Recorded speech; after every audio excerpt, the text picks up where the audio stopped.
Chapter 4. More Monsters. There was a long black nose in front of my face. It was smelling me. At first I couldn't understand what was happening. Then I remembered the monster with teeth. I tried to hit the nose, but my arm didn't move. Something was wrong with me. My body felt empty and I was hot inside like a fire. My body ached, and my skin was wet all over. The big grey monster sat in front of me, and it looked at me. Then I saw the small monster too. It was lying on the ground.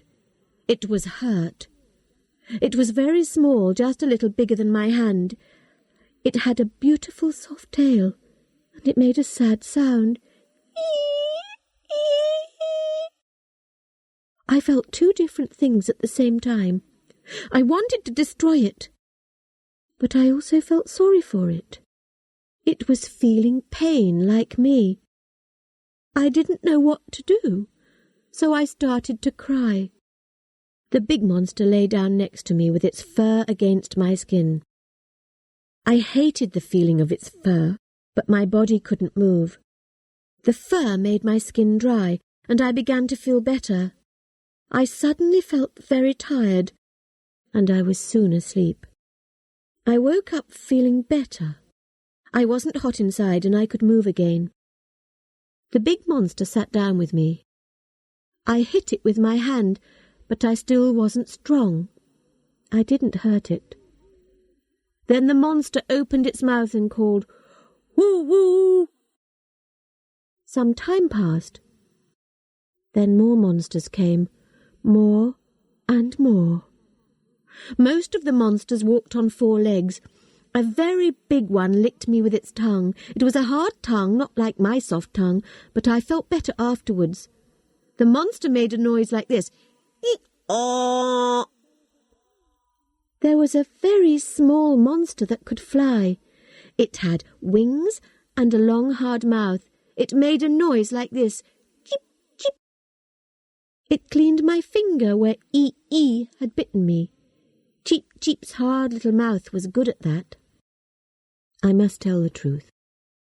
I wanted to take a laser gun and kill all those monsters. They weren't hurting me. They were helping me. They were nice. But something in my mind hated them. I didn't want to have to think about them. But I didn't have a laser gun, so I couldn't destroy them. One monster brought me water. Another monster gave me some fruit to eat. A few monsters lay against my body and made me warm. They helped me in many ways, but there was something sick in my mind.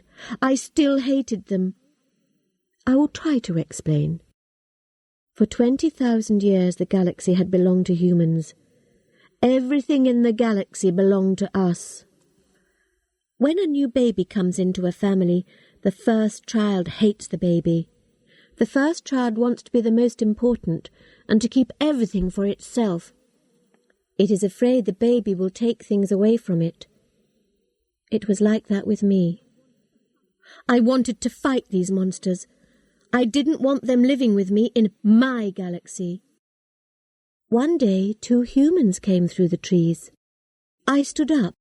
I was stronger now. "Oh, thank Earth and animals," I said, and ran towards them. The humans looked at me with big round eyes. One human was a man with long hair. He said, "Gug, gug, gug." Then he went down on the ground on his hands and knees like a baby. He ran round me, smelling me. The woman said, "Yee, yee, yee." She jumped up on the branch of a tree. They were humans, but they were just like the monsters. They couldn't talk to me. I started to feel miserable. The monster tried to give me food, but I didn't care about eating. The monster that said, "Hee-haw," carried me on its back, and we went to a little river.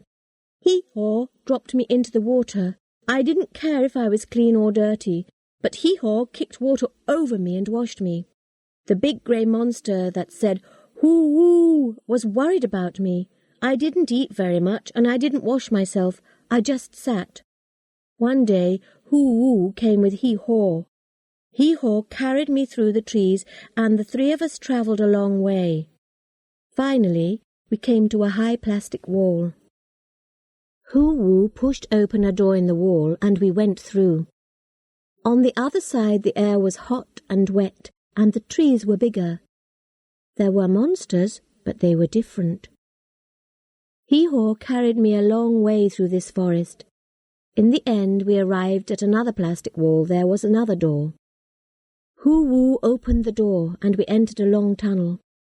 At the end of the tunnel was another door. At first, Hoo-woo waited outside this door looking worried. I looked at the door. What was on the other side? Why was Hoo-woo so worried? In the end, he opened the door. I saw a small round room just for a second. Then a terrible bright light came out. After that, I couldn't see inside any more. It was too bright. I was very frightened. I felt this fear deep inside me. Hee-haw's head touched the ground. Hoo-woo's head touched the ground too. I understood. This was their god. I understood because I felt the same fear as they did. Hoo-woo pushed me towards the light.